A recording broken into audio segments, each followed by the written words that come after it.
পুরীর কথা মনে এলে সবার প্রথমেই চোখে ভেসে ওঠে চারধামের অন্যতম শ্রী জগন্নাথ ধাম, সাথে পুরীর সমুদ্র। এরপরেই মনে আসে শ্রী রামচন্দ্রের পূজিত রামচণ্ডী মন্দির, কোণারকের সূর্য মন্দির। গত দুটো পর্বে আমরা আপনাদেরকে এই সকল ঐতিহাসিক ও আধ্যাত্মিক স্থানগুলোকে ঘুরে দেখিয়েছি। আশা করি আপনাদের ভালো লেগেছে। তবে এগুলো ছাড়াও কিন্তু পুরীধামের চারদিকে আরও অনেক তীর্থস্থান আছে। এর মধ্যে উল্লেখযোগ্য গুপ্ত বৃন্দাবনের নির্মল পরিবেশ, ওমকারেশ্বর মহাদেবের মন্দির চত্বরের আধ্যাত্মিকতা, চন্দন সরোবরের সৌন্দর্য, অলৌকিক বিশ্বাসে পরিপূর্ণ বেরি হনুমান মন্দির, তোতাপুরী আশ্রমের নিস্তব্ধতায় ভরা সাধনক্ষেত্র, রাজার 18 ছেলেকে বলিদান দিয়ে গড়ে তোলা 18 নালা। এছাড়াও রয়েছে সোনার গৌরাঙ্গ, জগন্নাথ দেবের মাসির বাড়ির সাথে বিতর্কিত শ্বশুরবাড়ি, কুলদানন্দ ব্রহ্মচারীর আশ্রম, জটিয়া বাবার সাধনক্ষেত্র সহ আরও অনেক জায়গা। আজ আমাদের সকাল থেকে বিকেল পর্যন্ত সমগ্র পুরী চত্বরের অনেকগুলো জায়গা ঘুরে দেখার ইচ্ছা আছে। কারণ আজ সন্ধ্যাবেলায় তো আমাদের কলকাতা ফেরার ট্রেন, তার আগে যতটা সম্ভব আমরা দেখে নেব। আজকের এই পুরী সাইট সিনে পর্বটি আপনাকে দেখার অনুরোধ করব। তার একটা মূলত কারণ হলো আপনার আগামী পুরী যাত্রায় না জানার জন্য যেন এখানকার একটা স্থানও মিস না যায়। তবে চলুন আজকের পর্বটি শুরু করছি আমাদের পুরীর আস্তানা ভারত সেবাশ্রম সংঘ থেকে। আশ্রম থেকে হাঁটতে হাঁটতে 200 মিটার দূরে স্বর্গদ্বারে চলে এলাম। এখানকার দোকান থেকেই সকালে টিফিনটা খাওয়া হলো। এবারে একটা টোটো রিজার্ভ করে এগিয়ে চললাম সামনের দিকে। কারণ পুরীর সাইট সিন করতে হলে অনেকগুলো জায়গা, তাই একটা টোটো রিজার্ভ করে নিলে সব কিছু ভালোভাবে ঘুরে দেখা সম্ভব হয়। ড্রাইভার দাদা জানালেন সোনার গৌরাঙ্গ দিয়েই আজকে আমরা শুরু করব। লিস্টে কিন্তু আছে প্রায় 16টা জায়গা। এই সবগুলো জায়গা ঘুরে দেখানোর জন্য টোটো ভাড়া পড়ল 800 টাকা। চক্রতীর্থ রোড ধরে প্রায় 4 কিলোমিটার আসার পর আমরা পৌঁছে গেলাম সোনার গৌরাঙ্গ মন্দিরের সামনে। এই মন্দির শ্রী চৈতন্য মহাপ্রভুর স্মৃতি বিজড়িত একটি বৈষ্ণব তীর্থ। শ্রীক্ষেত্র থেকে এই মন্দিরের দূরত্ব প্রায় 3 কিলোমিটারের মতন। পুরীতে এসে তার মৃত্যু পর্যন্ত শ্রী শ্রী চৈতন্যদেব এখানেই থেকেছেন। এখানে থেকেই শুধু নাম সংকীর্তনের মধ্যে দিয়ে হাজার হাজার ভক্তদের মনের ভেতরে প্রেম ও ভক্তির সঞ্চার ঘটিয়েছেন। গর্ভ মন্দিরে শ্রী চৈতন্যদেবের মূর্তি ছাড়াও শ্রী রামচন্দ্র, জগন্নাথ, বলরাম, সুভদ্রার সাথে হনুমানজির বিগ্রহ রয়েছে। ভেতরে ফটোগ্রাফির নিয়ম নেই, তাই বাইরে থেকেই শুধুমাত্র মন্দির চত্বরটা দেখিয়েই আপনাদেরকে ফিরিয়ে নিয়ে যেতে হচ্ছে। টোটোর কাছে এসে এবারে আমরা চলেছি বেরি হনুমান দর্শন করতে। সোনার গৌরাঙ্গ মন্দির থেকে মাত্র 500 মিটারের মতন দূরত্ব। টোটোতে মিনিট 4 মধ্যেই পৌঁছে গেলাম মন্দিরের কাছে। এই মন্দিরের হনুমানজি দরিয়া মহাবীর নামেও পরিচিত। মন্দিরে প্রবেশ করার জন্য 5 টাকার টিকিট কেটে নিলাম। প্রচলিত আছে জগন্নাথ দেব উত্তাল সমুদ্রের প্রকোপ থেকে পুরো পুরীধামকে রক্ষা করার দায়িত্ব দিয়েছিলেন বজরংবলীকে। দায়িত্ব পালন করতে করতে হঠাৎ একদিন বজরংবলী দায়িত্ব পালনের অবহেলা করে অযোধ্যায় চলে যান। সুযোগ বুঝেই পুরীর সব জায়গাতে সমুদ্রের জল ঢুকে পড়ে। এরপর হনুমানজি ফিরে এলে জগন্নাথ দেব এখানেই শিকল দিয়ে হনুমানজিকে বেঁধে রাখেন, যাতে অন্য কোথাও আর যেতে না পারেন। গর্ভমন্দিরের বেরি অবস্থায় হনুমানজির ডান হাতে গদা আর বাঁ হাতে লাড্ডু রয়েছে। এটা একটা হনুমানজির বিরল মূর্তি। ভক্তরা মনে করেন এই বেরি হনুমান পুরীর সমগ্র অঞ্চলকে সব দিক থেকে রক্ষা করে রেখেছেন। তাই ভক্তরা পুরী ধামে এলে অবশ্যই এখানকার হনুমানজিকে দর্শন করতে আসেন। রামনবমী, হনুমান জয়ন্তী এবং পনা সংক্রান্তির সময় এখানে বিশেষ উৎসব পালিত হয়।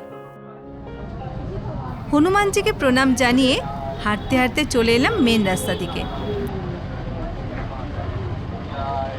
টোটো করে এগিয়ে চললাম বেরি হনুমান মন্দির থেকে মাত্র 1 কিলোমিটার দূরে আমাদের পরবর্তী গন্তব্যে।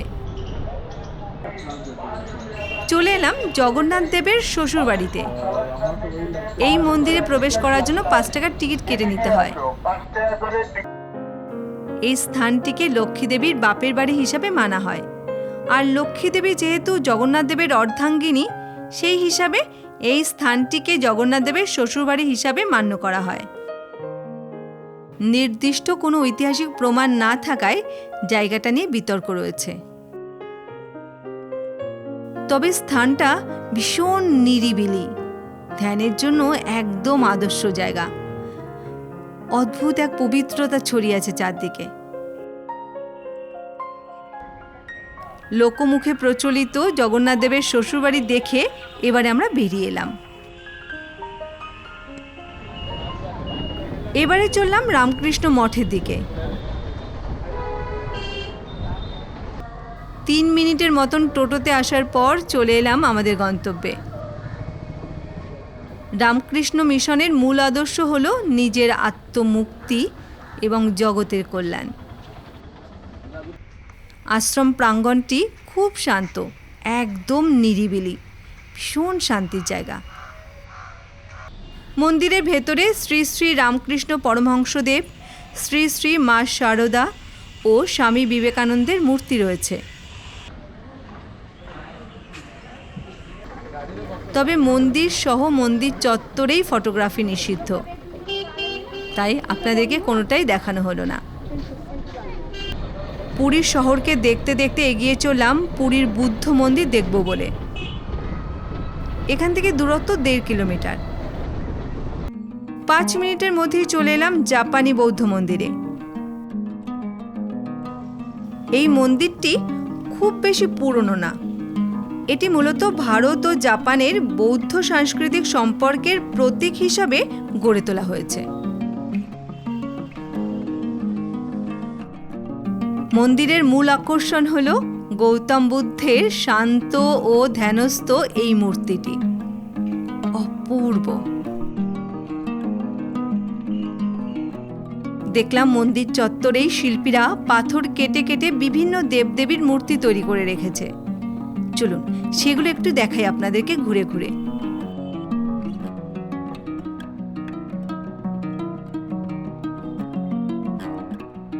এখানে বসেই শিল্পীরা কলিঙ্গ ভাস্কর্য শৈলীতে মূর্তি তৈরি করে চলেছেন।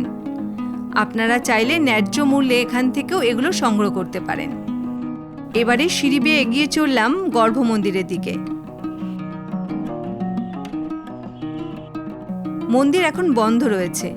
বেদিতে বুদ্ধ মূর্তি রয়েছে, তবে দূর থেকে তেমন ভালোভাবে দেখা গেল না। মন্দির চত্বরটি খুবই সুন্দর।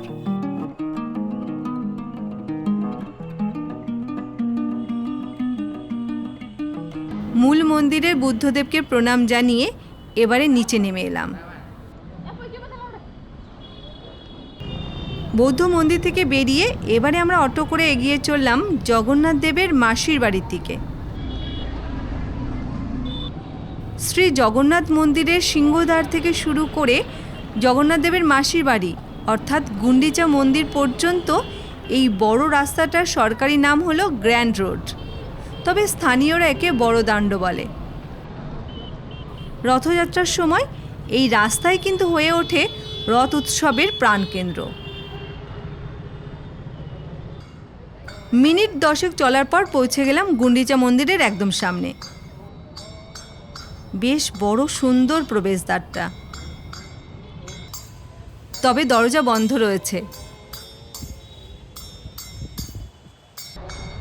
বহুদিন ধরেই এই মন্দিরের দ্বার রথযাত্রার মাত্র 7 দিন ছাড়া সারা বছরই বন্ধ থাকে। এই মন্দিরটি 1200 শতকে পূর্ব গঙ্গা বংশের রাজা অনন্ত বর্মন চোর গঙ্গদেব তৈরি করিয়েছিলেন। এরপর রাজা ইন্দ্রদ্যুম্নের পত্নী জগন্নাথ দেবের মাসি গুন্ডিচাকে উৎসর্গ করেছিলেন। মন্দিরের বাইরের দিকটায় বিশাল অংশ নিয়ে ফাঁকা আছে, কারণ রথের সময় জগন্নাথ, বলরাম ও সুভদ্রার রথ এখানেই রাখা হয়। 7 দিন ধরে মন্দিরের বাইরের এই বিশাল চত্বরে খুব বড় মেলা বসে। হাজার হাজার লোকের উপস্থিতি ঘটে সেই সময়। চারদিকটা জমজমাট হয়ে ওঠে। গুন্ডিচা মন্দির থেকে বেরিয়ে আবার এগিয়ে চললাম। অল্প কিছুক্ষণের মধ্যেই চলে এলাম পুরীর বিখ্যাত দর্শনীয় স্থান 18 নালার কাছে। এটা পুরীর প্রাচীন এক ঐতিহাসিক প্রবেশদ্বার। প্রাচীনকালে ওড়িশা ছিল অর্থনৈতিক ও বাণিজ্যিক সব দিক থেকে উন্নত জনপদ। তবে পুরীর সাথে যোগাযোগ করার কোনো ব্যবস্থা ছিল না। এই দুয়ের মাঝে ছিল বিশাল এক জলাশয়। পূর্ব গঙ্গ রাজবংশের রাজা অনঙ্গ ভীমদেব শ্রী জগন্নাথ মন্দিরের নিরাপত্তা ও পুরী নগরীর উন্নতির জন্য 1300 শতকের প্রথম দিকে এই সেতু তৈরি করান। তবে এই সেতু তৈরি সম্পর্কে একটা ইন্টারেস্টিং মিথ চালু আছে। স্থপতিরা বারবার ব্যর্থ হতে থাকেন এখানকার সেতু তৈরি করতে। তখন রাজা স্বপ্নাদেশ পেয়ে তার 18 জন পুত্রকে বলি দিয়ে তাদের রক্ত এখানকার জলাশয়ে ছিটিয়ে দিলে তবেই 18টি খিলান দেওয়া এই সেতুটি তৈরি করা সম্ভব হয়েছিল। সেতু তৈরি হবার পর জগন্নাথ দেব রাজার সন্তানদের জীবনদান করেছিলেন। যদিও এই ঘটনার কোনো ঐতিহাসিক প্রমাণ পাওয়া যায় না। বর্তমানে অনেক দিন ধরেই পলকা হয়ে যাওয়ার জন্য এই সেতুর ওপর দিয়ে যাতায়াত বন্ধ আছে। এখন শুধু দর্শনীয় স্থান হিসাবেই রয়ে গেছে এটা। প্রাচীন ঐতিহ্যবাহী এই জায়গাটা খুব সুন্দর করে সাজিয়ে গুছিয়ে তোলা হয়েছে। 18 নালা দেখে বেরিয়ে পড়লাম। এবারে এগিয়ে চললাম আরও একটা বিখ্যাত স্থান ইন্দ্রদ্যুম্ন সরোবরের দিকে।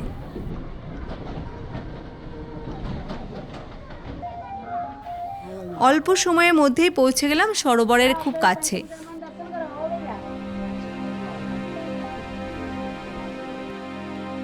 সিঁড়ি দিয়ে সরোবরের দিকে যাওয়ার সময় দেখলাম ঘাটের একদিকে রয়েছে নীলকণ্ঠেশ্বর মহাদেব মন্দির, অন্যদিকে রানী গুন্ডিচা মন্দির।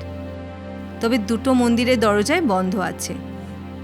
সামান্য একটু এগিয়ে এসেই চলে এলাম ইন্দ্রদ্যুম্ন সরোবরের একদম কাছে। চারদিকে সুন্দর বাঁধানো স্বচ্ছ জলে বেশ বড় জলাশয়টা। পুরীর ইতিহাসে এই সরোবরের যথেষ্ট গুরুত্ব রয়েছে। পুরাণ মতে রাজা ইন্দ্রদ্যুম্ন বিশাল এক যজ্ঞের আয়োজন করেছিলেন। সেই যজ্ঞের শেষে রাজা পুরোহিতদের লক্ষাধিক গরু দান করেছিলেন। তবে দান করার আগে সেই গরুদেরকে এখানে জলাভূমিতেই রাখা হয়েছিল। গরুদের পায়ের চাপেই এই সরোবর তৈরি হয়েছিল। এখানে পিতৃপুরুষদের উদ্দেশ্যে তর্পণ ও পিণ্ডদান করা হয়। বাঁধানো ঘাটের পাশেই রয়েছে ইন্দ্রদ্যুম্ন মন্দির। সরোবরের চারদিকটা না বেশ সুন্দর।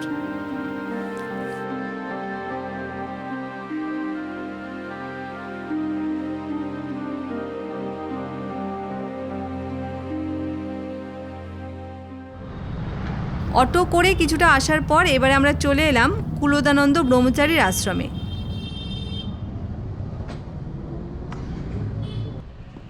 শ্রী শ্রী কুলদানন্দ ব্রহ্মচারী হলেন বিখ্যাত বৈষ্ণব সাধক বিজয় কৃষ্ণ গোস্বামীর প্রধান শিষ্য। এটি হলো কুলদানন্দ ব্রহ্মচারীর সমাধি মন্দির।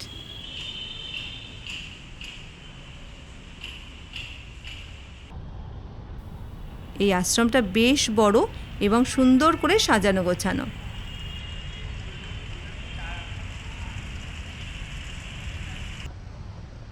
এবারে চলে এলাম কুলদানন্দ ব্রহ্মচারীর আশ্রমের ঠিক উল্টো দিকে শ্রী শ্রী জটিয়া বাবার আশ্রমে।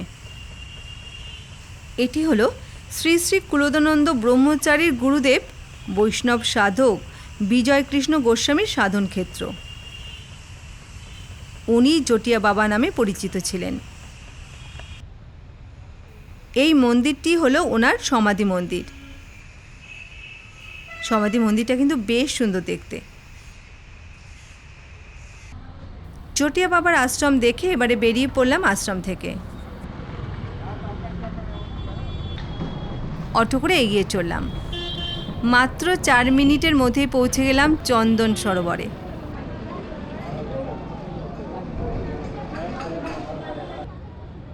প্রতি বৈশাখ মাসে 21 দিন ধরে এখানে জগন্নাথ, বলরাম, সুভদ্রার প্রতিনিধি বিগ্রহকে চন্দন লেপন করে এই সরোবরে নৌকোবিহার করানো হয়।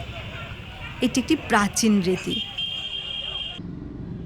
এই সরোবরটি 1500 শতকে গজপতি রাজারাই তৈরি করিয়েছিলেন। এই মন্দিরে চন্দন যাত্রার সময় ছাড়া অন্য সময় দেবদেবীর মূর্তি দেখতে পাওয়া যায় না। চন্দন সরোবর ভালো করে দেখে আবারও এগিয়ে চললাম। চলে এলাম পুরীর ওমকারেশ্বর মহাদেব মন্দিরের সামনে। ঢুকতেই মহাদেবের বিশাল মূর্তি রয়েছে। শাস্ত্র অনুযায়ী পুরুষোত্তম ক্ষেত্রকে রক্ষা করার জন্য শিব ঠাকুর পুরীর বিভিন্ন জায়গায় বিভিন্ন নামে অধিষ্ঠান করছেন।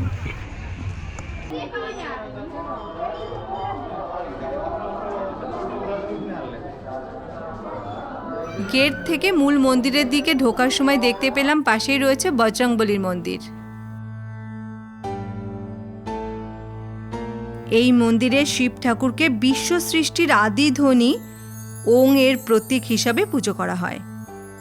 ভক্তদের বিশ্বাস, এই মহাদেবের দর্শন ও পুজো করলে পাপ ক্ষয় ও মানসিক শান্তি মেলে। মন্দির চত্বরটা বেশ বড়।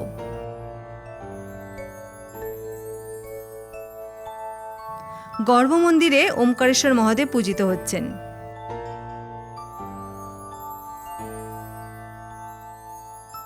এরপরে আমরা ঢুকে পড়লাম ওমকারেশ্বর মন্দির চত্বরেই পদ্মনাভ স্বামী মন্দিরে। এই মন্দিরের সবচেয়ে গুরুত্বপূর্ণ হলো এই মূর্তিটি। এই মূর্তিটির নাম অনন্তশাহী বিষ্ণু, যোগনিদ্রায় শায়িত নারায়ণ বা পদ্মনাভ স্বামী নামেও পরিচিত। এখানে পুরো দেওয়াল জুড়ে বিষ্ণুদেবের বিভিন্ন রূপ চিত্রিত হয়েছে। এবারে এলাম 108 শিব মন্দির দর্শনে।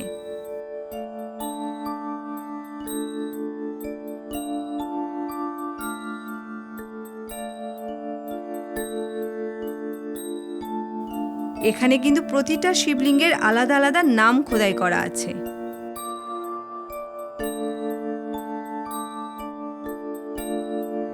শিব মন্দিরের একটু দূরেই রয়েছে গোশালা।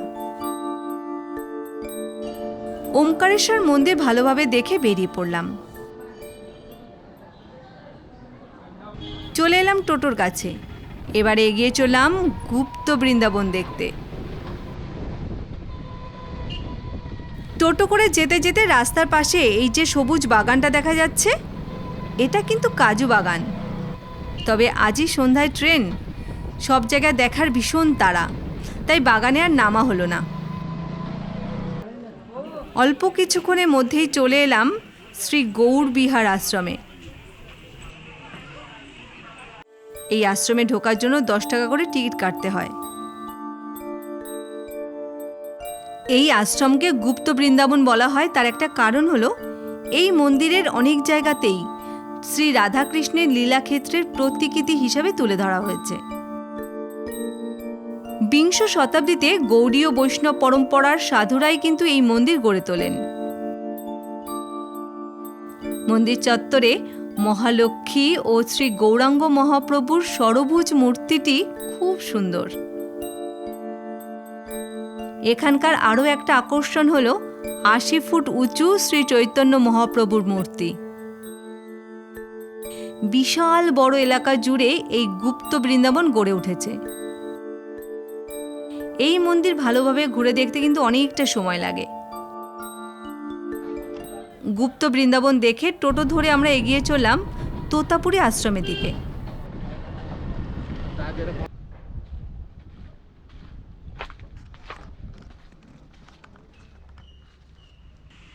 গেট থেকে ঢুকেই দেখলাম সরু রাস্তার দুপাশে বেশ জঙ্গলময় পরিবেশ। চলুন ঢুকে পড়ি গেট থেকে। এটি হলো শ্রী শ্রী রামকৃষ্ণ পরমহংসদেবের গুরু তোতাপুরি মহারাজের সাধন ক্ষেত্র ও সমাধিক্ষেত্র।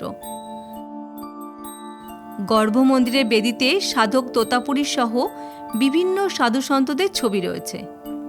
প্রাচীনকালে তোতাপুরি মহারাজ এখানেই থেকে সাধন ভজনা করতেন। মূল মন্দিরের পাশেই রয়েছে তোতাপুরি মহারাজের সমাধিক্ষেত্র। মন্দির চত্বরটা বেশ সুন্দর, দারুণ এক নিস্তব্ধতা ছড়িয়ে আছে, বেশ ভালো লাগছে। জানলাম পর্যটকরা এখানে খুব কমই আসে, তবে আমি মনে করি এইসব জায়গায় এলে আলাদা একটা শান্তি পাওয়া যায় মনে। বেরিয়ে পড়লাম আশ্রম থেকে।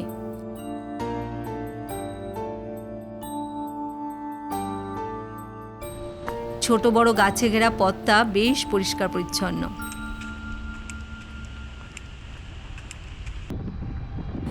এবারে টোটো ধরে এগিয়ে চললাম ভারত সেবাশ্রম সংঘের দিকে, কারণ বিকেল হয়ে গেছে, হাতে আর বেশি সময় নেই। এখান থেকেই কিন্তু আজকে আপনাদেরকে বিদায় জানাবো, কারণ আশ্রমে ঢুকেই সামান্য একটু রেস্ট নিয়েই আমরা চলে আসব পুরীর স্টেশনে। জানেননি তো আজ কলকাতায় ফেরার ট্রেন আমাদের।